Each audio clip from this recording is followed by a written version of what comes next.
Mas pode falar do Cudê também, que a próxima pergunta era o seguinte. Antes brigavam pelo Cudê, e agora? Olha, ainda é um bom cabo eleitoral? O Cudê... bom, se é bom cabo eleitoral, aí já é outra pergunta. Pensei que tu ia perguntar se ele é bom treinador e tem que Sim, ficar. mas aí que tá, ele ficando... Mas ele é um bom treinador? Eu acho que ele é um bom treinador, mas ele tem os seus problemas. Tu entende ele Eu falando acho que... nas Sim, entrevistas? entendo. Quando ganha. Eu tinha uma avó espanhola, então... Mas ele sabe falar espanhol? É uma coisa... Não, eu tô falando sério. Eu não tô brincando. É que quando ele tá muito indignado... Eu tô falando sério. Não se trata do Cudê querer falar em português, porque eu acho que uma pequena vontade em querer se comunicar em português é quase uma obrigação de quem ganha o salário que ganha. Eu, quando eu fui trabalhar na Itália, eu aprendi o italiano. E eu sou alemão. E eu aprendi o italiano. Mas eu não vou questionar isso. A questão não é essa. A questão é, o Cudê sabe falar em espanhol? Porque as entrevistas do Cudê entende? E ele fala em 4 frases, ele fala no máximo uma frase de 5 palavras que tem uma certa lógica. E eu estou dizendo isso, sabe por quê? Pode ser a estratégia dele também, né? Mas quando ganha, dá para entender. É isso que eu ia dizer. Eu ia dizer isso aí. Eu acho que ele fica muito no calor do pós-jogo. Que teve uma entrevista que ele deu depois que o Inter foi eliminado pelo Fluminense.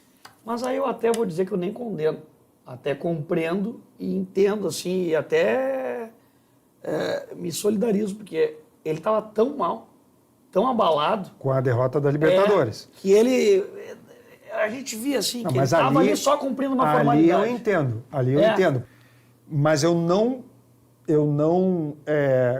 por essência, eu não justifico que em outras derrotas você não tenha a capacidade de justificar uma derrota. O que eu quero dizer é o seguinte, tá?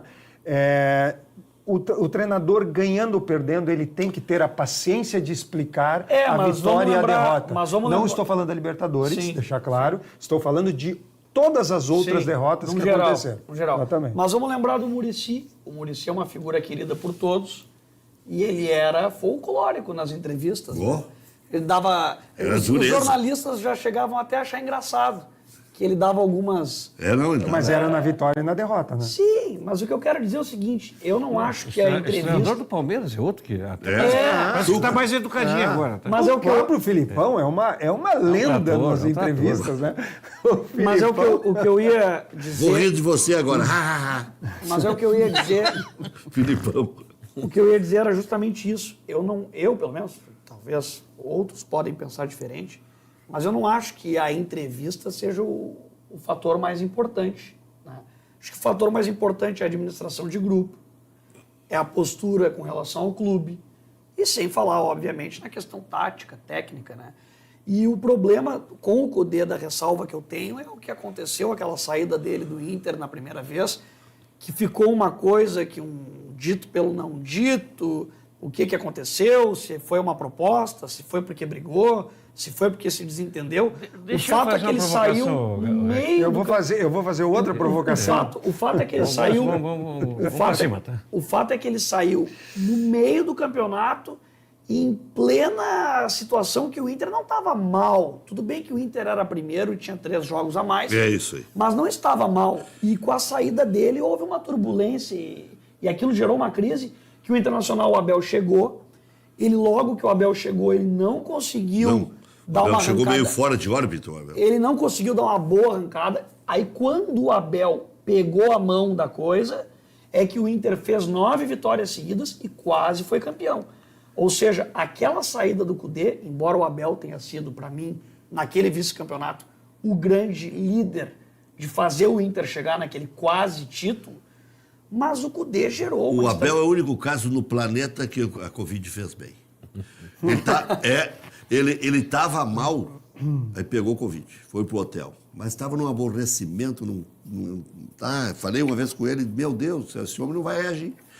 Tinha perdido o filho 2 anos antes, já foi um parto para voltar, aquele velho Abel. Quando estava ressurgindo, surgiu a chance do Inter, vou para lá. Pegou Covid. E o Inter mal dentro de campo. Tinha já caído com o Cudê e estava caindo mais com ele. Aí ele volta para a beira do campo, voltou outro cara com outro entusiasmo. Verdade. Ganhou 9, aí enxergou a função do Praxedes, conseguiu ver virtude no Caio Vidal, que não tinha, no Heitor, lateral direito, e aí o Rodinei cresceu, e aí o Moisés cresceu, e aí jogou um futebol simples, objetivo. E ganhou muitas partidas de 1-0, 1-0, 1-0. É. E Jogando mal Ele até. conseguiu botar o Gabiru.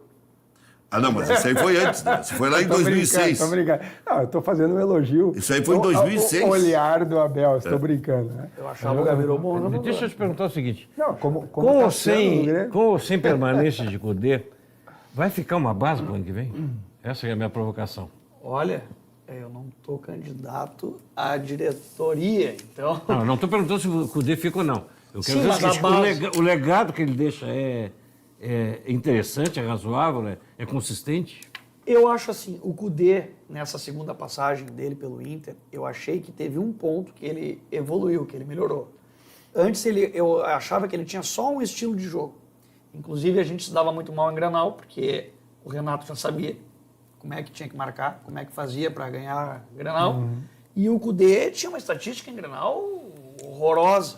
Né? Horrorosa. Era 5, 6 Grenais. Era 4 derrotas e 2 empates. Isso, era um negócio constrangedor.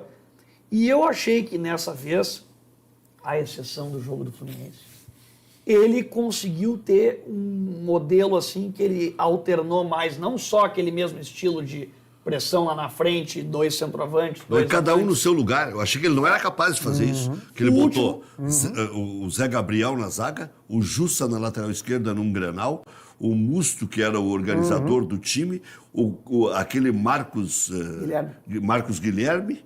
Né? Ele tinha uma loucura por esses caras que não botou o Bruno Fux na zaga. E eu não morro de amores pelo Cudê. Eu acho que o Mas eu acho ele Cudê, bom técnico e a hoje. minha provocação Eu é mudei em relação a ele. Eu acho ele bom técnico. O problema dele que eu tenho um receio é com essa questão levantar dele. acampamento. É, isso. É isso aí. Do nada ele... Eu também acho isso. Esse é o problema. Eu apenas a minha provocação na tua fala anterior é de que não existe oportunidade melhor de um técnico justificar o que pensa sobre um jogo do que na entrevista.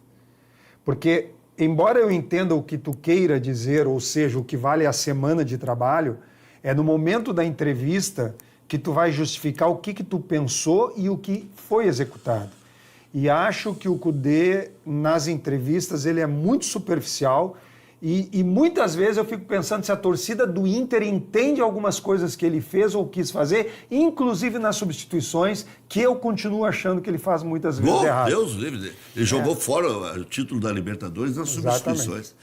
Eu comentei os 2 jogos, lá no Rio, a frase Lá que eu no disse. Rio, né? Lá no Rio Rio. eu disse o seguinte, não se pode pensar no segundo jogo antes de terminar o primeiro. É. Ele estava preocupado com o Alan Patrick e o Arangues fosse tomar cartão. O Internacional ganhou um título brasileiro sem Valdomiro e Falcão, jogando com Chico Espina e Valdir Lima. Meu Deus. Pô, então é o seguinte, tem que ter coragem. Vamos ganhar esse jogo, estava 2-1 para o Inter. Vamos ampliar para 3-1. Sem dúvida. É. Os 2 times eram E parelhos. era um momento bom do Inter lá, sem dúvida.